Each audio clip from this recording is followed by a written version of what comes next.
Hello friends, welcome back to study with Tiwari channel. तो जैसा कि बच्चों आपको पता है कि हम डेली संपूर्ण हिंदी व्याकरण के महत्वपूर्ण 5 से 6 क्वेश्चन करते हैं। साथ में एक क्वेश्चन हम पर्यायवाची शब्द का करते हैं, फिर उसका फुल स्पष्टीकरण करते हैं। तो आज की क्लास को शुरू करते हैं। एक से अधिक उपसर्गों से बना शब्द इनमें से कौन सा नहीं है।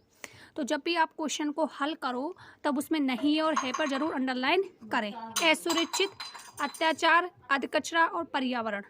तो बताइए कौन सा हो सकता है जिसमें एक से अधिक उपसर्गों से बना शब्द नहीं है। धन, सूर्य, सुधन, रक्षित, तो इसमें 2 उपसर्ग हो गए।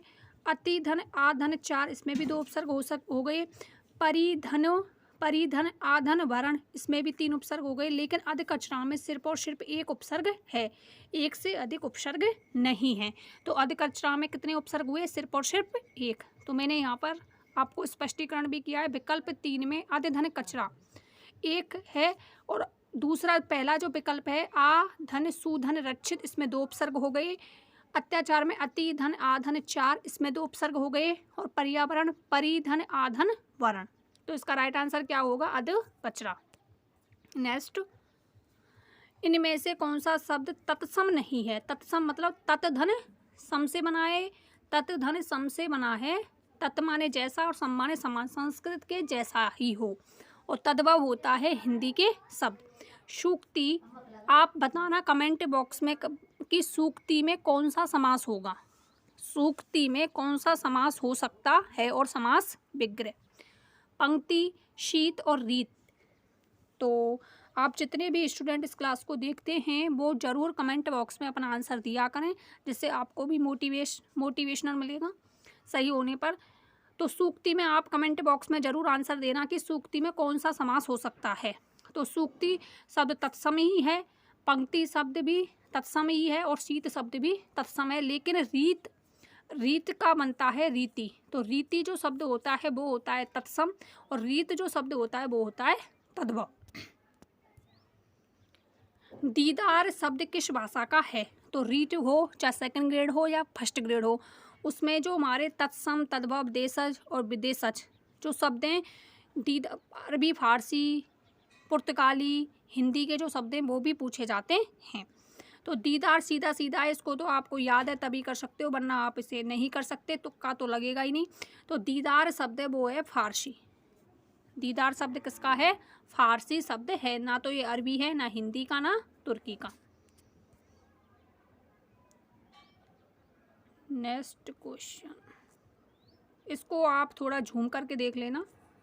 मैं इसको झूम कर देती हूँ। किस शब्द में आवट प्रत्यय नहीं है? ऐसा कौन सा शब्द है जिसमें आवट प्रत्यय का प्रयोग नहीं हुआ है? लिखावट, थकावट, रुकावट और महावट। तो बताइए क्या हो सकता है इसका राइट आंसर? लिक धन आवट से आवट, लिखावट बिल्कुल सही है, भाववाचक है ये सारे के सारे। थकावट, थकना धन आवट से थकावट, इसमें भी है। रुकावट, रुक धन आवट, इसमें भी है। महाधन वट, मह कोई शब्द होता है, महधन आवट आप कर भी देते हो तो मह शब्द कोई नहीं होता, तो इसमें नहीं है। तो इसका स्पष्टीकरण मैंने नीचे दिया है। महान है जो बट, बरगद का पेड़ को बोलते हैं बट, यहाँ पर आवट प्रत्यय नहीं है।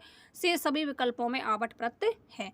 तो यहाँ पर जो आया हुआ बट शब्द है वो बरगद के लिए आया है। महान है जो बट, कर्मधारय समास हो गया, विशेषण विशेष का संबंध है इसमें, तो महाबट। किस विकल्प में बहुब्रीहि समास है? पंचपात्र, चतुरानन, त्रिभुवन और चतुष्कोण। चतुहु धनिक कोण, विसर्ग संधि हो गई इसमें, तो 4 कोण हो गए इसमें। चतुरानन, माफ करना, त्रिभुवन और पंचपात्र। तो चतुरानन किसके लिए आता है? ये तो ब्रह्मा के लिए आता है। तो इसमें बहुब्रीहि समास होगा जो दुनिया में अद्वितीय हो और जिसका अन्य पद प्रधान हो। पद की प्रधानता के आधार पर इसको अन्य पद में रखेंगे। जिसका अन्य पद प्रधान हो वो होता है बहुब्रीहि समास।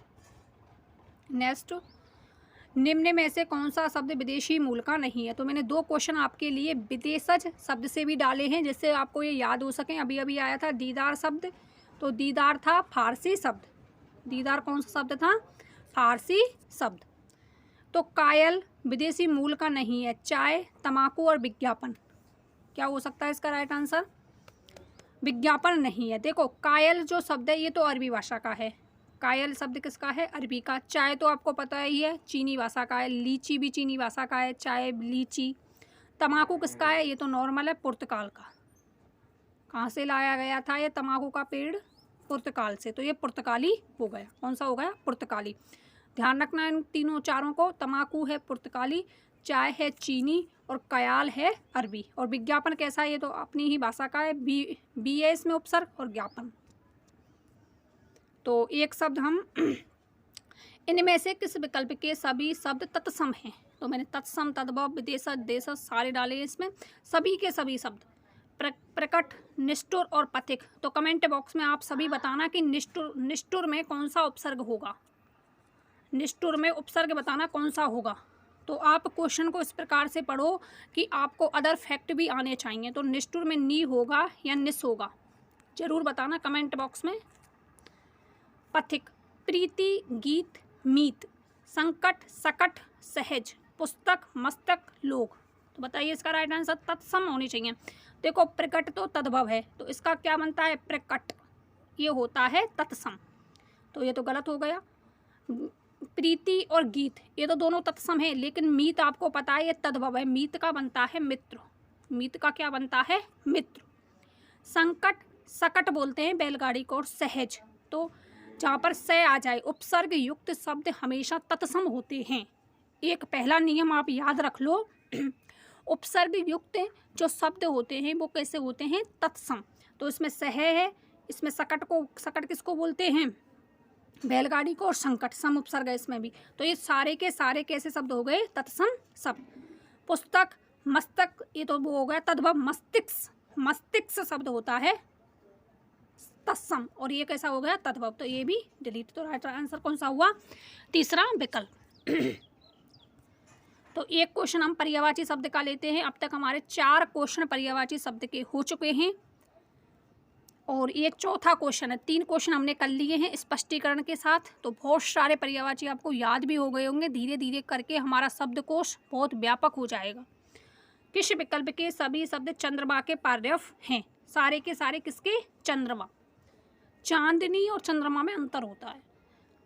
करवाल, चंद्रहास, अनी, शयक, नेया, पोत, मयंक और बिदु। तो आप सभी के सभी कमेंट बॉक्स में ज़रूर बताना कि ये क्लास आपको कैसी लगी और ये क्वेश्चन कैसे लगे। खरवाल और चंद्रहास ये तो दोनों की दोनों तलवार के हैं, ये दोनों की दोनों किसके हैं, तलवार। अनी और शायक ये दोनों किसके हैं, बाण के, ये दोनों किसके हैं, बाण के। नेया और पोत ये दोनों किसके हैं, नाव के। नया या पोत किसके हैं, नाव के। लेकिन मयंक और विदु, मयंक और विदु दोनों के दोनों किसके हैं, चंद्रमा के। मयंक और विदु किसके हैं, चंद्रमा के। तो इसका स्पष्टीकरण देखते हैं हम। स्पष्टीकरण, मयंक और विदु उक्त सभी शब्द चंद्रमा के पार्यफ हैं, मयंक और विदु। तो चंद्रमा के अन्य पार्यफ कौन कौन से होते हैं, जिस प्रकार से हम पीछे की क्लासों में किया है, इसके अन्य पर्यायवाची भी हम साथ के साथ देखते हैं। तो मैं आपको बताना चाहूँगी गाइज, मेरी रोज़ाना क्लास 6 PM होती है। यदि आपको नहीं पता है तो डेली 6 PM होती है, सिर्फ और सिर्फ 15 मिनट की क्लास है, तो आप जुड़ सकते हैं। चंद्रमा के अन्य पार्यफ कौन कौन से हो सकते हैं उनको देखते हैं। अमित्र, अत्रिज, माफ़ करना, अत्रिज, अमीकर, अमी बोलते हैं अमृत। उड़ुपति, यदि उड़ुप शब्द आए, क्या शब्द आए, उड़ुप, उड़ुप होता है नाव का, उड़ुप किसका होता है, नाव का, लेकिन उड़ुपति होता है चंद्रमा का। इंदु, चंद्र, शशि, सुधाकर, सुधा बोलते हैं अमृत को, सुधाकर अमृत की कर्ण है बरसाने वाला। निशाकर, हिमकर, हिम भी शीतलता प्रदान करता है और चंद्रमा भी शीतलता प्रदान करता है। शशांक, जब हम चंद्रमा को देखते हैं तो ऐसा लगता है कि इसकी जो गोद है उसमें शशांक है। शश धन अंक, शश बोलते हैं शशांक, खरगोश, खरगोश का अंक माने गोद। मृकांक, मृग भी जैसा लगता है। रजनीश, हिमांशु, सुधांशु, सोम, मेहताब और हरिडांक। तो इसको बहुत ध्यान रखना, मेहताब बहुत इंपॉर्टेंट है। विकल्प ए में प्रयुक्त करवाल और चंद्रहास शब्द तलवार के पार्यफ हैं, जो मैंने आपको बता दिया, करवाल और चंद्रहास। विकल्प बे में प्रयुक्त अनी और शायक शब्द तीर के पार्यफ हैं, अनी भी और शायक भी। अब तलवार के अन्य पार्य कौन कौन से हो सकते हैं? असी, खंग और कृपाण। असी, खंग और कृपाण। एक शब्द और होता है करिपाड़, वो कंजूस के लिए प्रयुक्त होता है। तो कृपाण, खंग और असी। तीर के पर्यायवाची कौन कौन से हो सकते हैं? सर, सरासन शब्द आए। सरासन मैंने कल बताया था, सरासन होता है धनुष का, लेकिन सर होता है तीर का और सरासन होता है बाण का। बाण धनुष का, माफ करना। इशु, नराच, विशिक, ये पूछा गया है, विशिक और शिलीमुख। और कौन सा है इसमें? शिलीमुख। तो तीर के कौन कौन से हो गए? सर, बाण, इशु, नराच, विशिक और शिलीमुख। विकल्प से में प्रयुक्त नैया और पोथ नाप के पार्यव है। नाप के अन्य पार्यव कौन कौन से हो सकते हैं? उड़ुप, मैंने बताया था अभी अभी आपको। यदि उड़ुपति पूछा जाए तो वो चंद्रमा का है। उड़ुपति किसका है? चंद्रमा का। और यदि उड़ुप पूछा जाए वो किसका होगा? नाप का। तो आप इसे विशेष ध्यान रखना। कल भी मैंने आपको क्लास में बताया था, भवानी शब्द दुर्गा का नहीं है। भवानी शब्द दुर्गा का नहीं है। भवानी शब्द किसका है? पार्वती का। भवानी शब्द किसका है? पार्वती का। और त्र्यंबक का वो है दुर्गा का।